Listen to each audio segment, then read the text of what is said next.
Programme میں ہم بات کریں گے پاکستان کو OIC میں ایک اور ناکامی کا سامنا کرنا پڑا. یہ سفارتی ناکامی ایسی ہے جہاں پہ بھارت کے حق میں OIC کے ممبران خود بول پڑے ہیں. اور بھارت کے بارے میں ہم بات کریں گے جیسا OIC نے بھارت کے حق میں بیان دیا. OIC پہلی بات کرنا چاہتے ہیں. اچھا دیکھیے، پاکستان کا وہی مسئلہ ہے جو پہلے بھی ہم کشمیر کے حوالے سے کئی بار ڈسکس کر چکے ہیں. اچھا، ہمارے جو نئے محترم سفیر گئے ہیں نیو یارک میں، بہت سی ہمیں امیدیں تھیں عوام کو اور حکومت کو بھی کہ وہ وہاں پہ اب گئے ہیں تو کچھ نیا کام ہوگا اور کشمیر کا جو معاملہ ہے وہ کہاں سے کہاں پہنچ جائے گا. تو اب ان کو دوبارہ اقوام متحدہ میں ہم نے مستقل مندوب لگایا ہے اپنا، تو اس کی کچھ وجوہات ہوں گی. کچھ ہم نے سوچا ہوگا کہ بھئی کیونکہ ان کا تجربہ ہے ملٹی لیٹرل سفارتکاری میں، تو شاید کشمیر پہ کچھ توجہ دنیا کی اس طرف آئی جائے.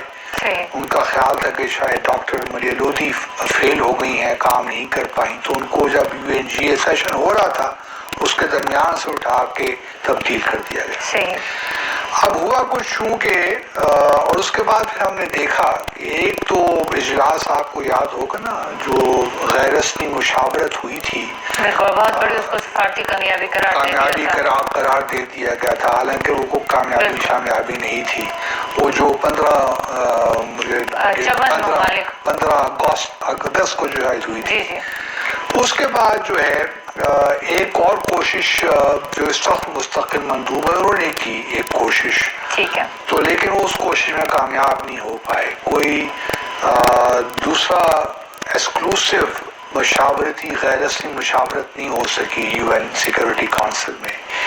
ایک میٹنگ ضرور ہوئی جو کہ کشمیر پہ نہیں تھی، وہ ایک ایجنڈا آئٹم ہوتا ہے اینی ادر بزنس، اس کے تحت کشمیر کو ڈسکس کیا گیا. شاید یہ 13 یا 14 دسمبر کی بات اس تاریخ کو میٹنگ ہوئی تھی. انہوں نے سوچا کہ چلیں OIC کو تھوڑا ایکٹیویٹ کرتے ہیں جو اسلامی تنظیم ہے اسلامی ممالک کی. تو انہوں نے ایک ورچوئل جو وہاں پہ امبیسڈرز ہیں OIC کی 19 مئی کو ایک میٹنگ کال کی، اور وہاں اس میٹنگ میں پاکستان نے یہ مشورہ دیا، یہ پروپوزل تجویز پیش کی کہ کیوں نہ ایک انفارمل گروپ بنایا جائے OIC کے امبیسڈرز کا، جو کہ اسلاموفوبیا ہے جو دنیا میں بڑھتی ہوئی ایک اسلام کے خلاف ایک نفرت ہے یا خوف ہے، اس کو کاؤنٹر کر لینے کے لیے OIC کو ایک گروپ بنانا چاہیے. چلے، تجویز تو بڑی اچھی ہے، کیونکہ اس کے اندر معاملہ یہی تھا کہ چونکہ بھارت میں اس وقت ایک خاص حکومت ہے، مسلمانوں کے خلاف معاملات چل رہے ہیں، پھر وہ سٹیزن شپ امینڈمنٹ ایکٹ بھی آیا جو بنگلہ دیش بھی اس کے خلاف تھا، ہم نے بھی اس کے خلاف آواز اٹھائی. تو ایک مودی جو حکومت ہے RSS کی جو ریاستی دہشت گردی پہ یقین رکھتی ہے، تو ہم نے سوچا ہوگا یا سفیر صاحب نے سوچا ہوگا کہ اس کے تحت ہم کشمیر کو بھی کہیں لے آئیں گے، فٹ کر لیں گے. اس میں کہا گیا کہ یہ ایک انفارمل گروپ ہونا چاہیے.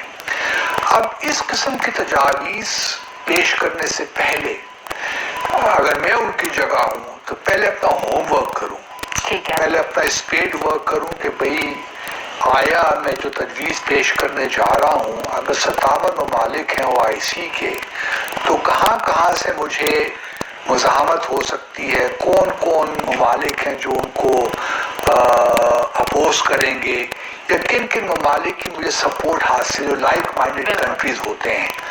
تو ہوا کچھ یوں کہ انہوں نے اپنا ہوم ورک نہیں کیا. اب مالدیو جیسا ملک جس کے ہمارے ماضی میں بڑے اچھے تعلقات تھے، لیکن اب وہ یقیناً بھارت کی طرف اس کا ٹلٹ ہے، مالدیز جیسے ملک نے اس کو چیلنج کر دیا کہ جی ہم یہ گروپ نہیں بنا سکتے، یہ تو ہو ہی نہیں سکتا. بھارت کا جہاں تک معاملہ، ان کے جو سفیر ہیں انہوں نے کھل کے کہا کہ جی بھارت کا یہ اندرونی معاملہ ہے اور آپ اس کو جنرلائز کیوں کر رہے ہیں. کچھ واقعات بھارت میں یقیناً ہوئے ہوں گے مسلمانوں کے خلاف, اور یہ بھی یاد رہے کہ مالدیز بھی مسلم ملک ہے, 100% مسلمان ملک ہے. تو وہ یہ بات کر رہا ہے کہ جی بھارت کا یہ اندرونی معاملہ ہے تو آپ ان چیزوں پہ نہ جائیے. ان کو بھی اس بات کا ایک قسم کا احساس تھا کہ پاکستان اس کو بھارت کے خلاف استعمال کرے گا, اور پھر چونکہ ہم نے اپنی تقریر میں بھارت کا بار بار ذکر بھی کیا تو یقیناً وہ بات کھل کے سامنے آ گئی. دوسری طرف یہ بھی دیکھیے کہ جو میٹنگ کو چیئر کر رہا, جو ملک کر رہا تھا, وہ متحدہ عرب امارات. ٹھیک ہے. ان کے سفیر صاحب کہتے ہیں کہ بھئی یہ رولز کے خلاف ہے, یہ ہو نہیں سکتا. اگر کوئی انفارمل گروپ بھی بنے گا تو اس کی جو اپروول ہے وہ IC کونسل آف جو فارن منسٹر ہے صرف وہ دے سکتے ہیں. امبیسڈرز کو یہ اختیار نہیں ہے کہ وہ یہ گروپ بنا سکے. ٹھیک ہے. ہمارے ڈیلیگیشن کا کہنا تھا نا کہ یہ انفارمل گروپ ہے تو سفراء یہ فیصلہ کر سکتے ہیں. اگر یہ بحث آپ نے وہاں پہ کرنی تھی اس میٹنگ میں تو یہ کام آپ پہلے کر لیتے. ایک قسم کی ہمیں مطلب مجھے ذاتی طور پہ تو بہت برا محسوس ہوا کہ OIC میں اگر ہم ایک انفارمل گروپ بھی نہیں بنوا سکتے تو پھر ہم OIC سے اور کیا توقع رکھیں, اور پھر ہم ممبر بھی کیوں ہیں. پھر دوسری بات یہ ہے کہ یہ بالکل بظاہراً کشمیر کے معاملے میں بات نہیں تھی, یہ اسلاموفوبیا کے بارے میں بات ہو رہی تھی.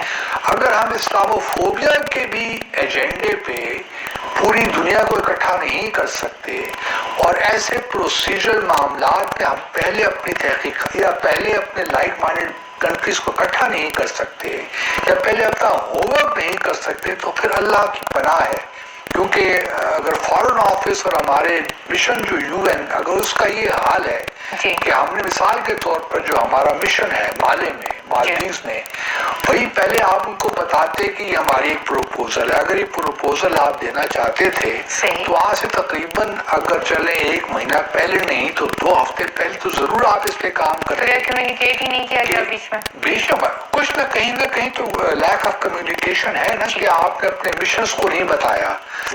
اسی طرح اور ممالک سعودی عرب نے بھی اس کو اپوز کیا. تو مالدیز کی آڑ میں تو سعودی عرب سے آپ کنسلٹیشن کرتے, تو یہ کنسلٹیشن کا جو پروسیس پہلے کرنا چاہیے تھا وہ شاید نہیں ہوا, اور ہم نے نہ جانے کس خوشحالی میں آ کر کہ بھئی ہم تو لیڈر ہیں مسلمان دنیا کے, اور جو ہم بات کرتے ہیں وہ ہے کہ نا punch above our weight.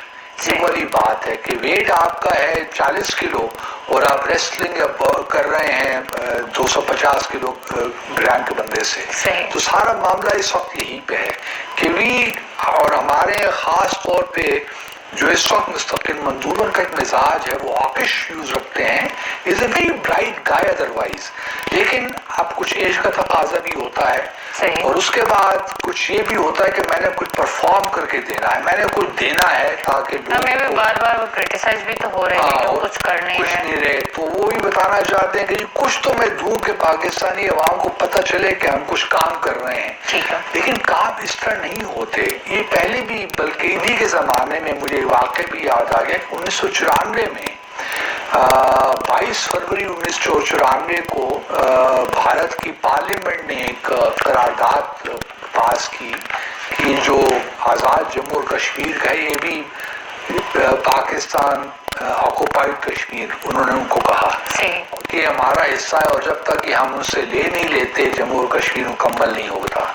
اس کے بعد ہمیں خیال آیا کہ ہیومن رائٹس کمیشن اس زمانے میں ہوا کرتا تھا, اب تو ہیومن رائٹس کونسل ہو گیا نا جنیوا میں, اس زمانے ہیومن رائٹس کمیشن ہوا کرتا تھا. تو ہم نے ایک 27 فروری کو ایک قرارداد پیش کر دی انسانی حقوق کے مقبوضہ جموں اور کشمیر میں. یہی صاحب اس وقت جنیوا میں تو نہیں تھے لیکن یہاں اسلام آباد میں انچارج تھے.